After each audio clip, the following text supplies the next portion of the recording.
So, hello guys.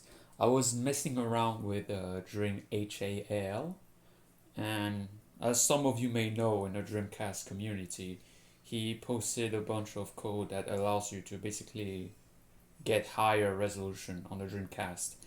The issue with most of the video modes that he posted, the internal frame buffer was way smaller than the target resolution. So, for example, 720p, the internal frame buffer was something like 500 by 720, something like that. And so unfortunately that means that there is quite a bit of, it doesn't look as good as it should. So it's not true 720p.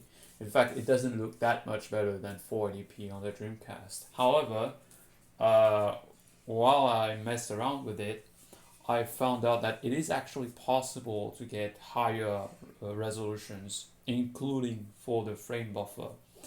So let me show you the results of it. And I'll be using an OSSC because what I'm about to show you will not work on most LCD monitors and much less on the CRT for that matter. It will only work on a TV like this.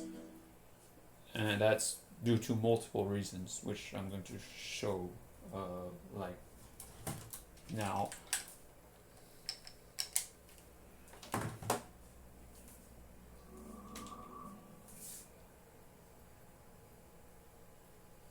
Yeah, you may see some bending on the screen, but don't worry, because it's gonna get better.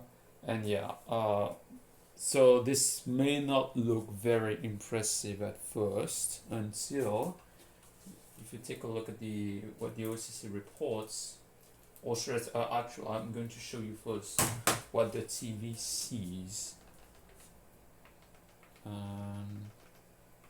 Self-diagnosis. And if you go to the signal info, you can see that it is 960 by 960 at 27 Hertz. So 27 FPS. So obviously it's not going to be for gaming because the refresh rate is so low. Although I guess for some games that may not matter as much because they don't even run at 60 FPS. But anyway, but yeah. Now, don't pay too much attention to this because on a Dreamcast you can use DreamHall to target a resolution like that or 720p, but the internal frame buffer will be way smaller. However, here in this case, it is not the case. This is really 960 by 960 from the frame buffer up to the output of the screen. And I'm going to show you the settings on my OSSC as well.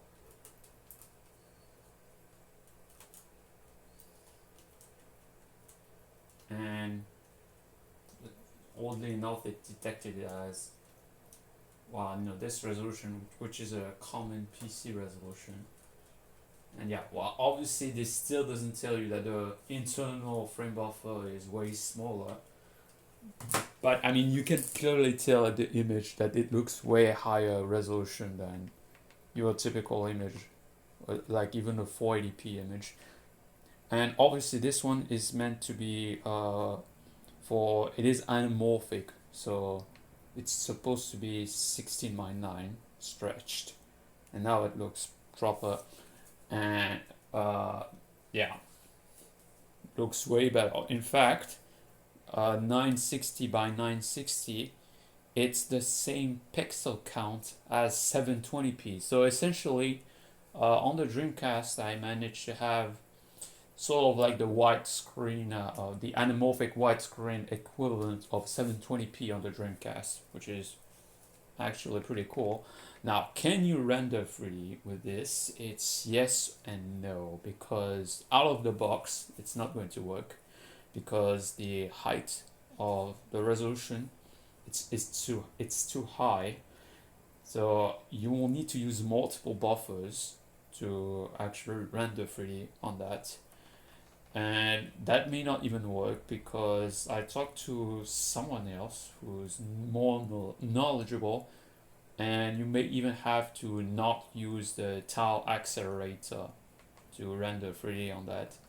So yeah, without the TA, 3D is going to be extremely slow. Now, you can sort of bypass this, so you can target like 960 on the horizontal axis, but still keep the vertical axis at 480.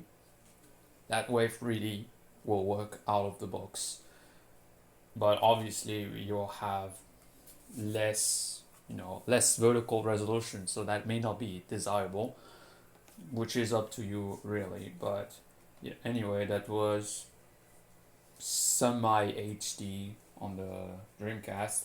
I also managed to do other resolutions, stuff like 960 by 720, and also 960 by 74 pixels, which is a variant of 720p basically. And those work fine, except for the 720p variant on this TV. My TV would always insist to stretch it by 16 by 9. And if I would select like 4 by 3, it would refuse, simply. But it still worked. Anyway, guys, the source code will be in the description below, and I'll see you for like another time, hopefully. So bye for now.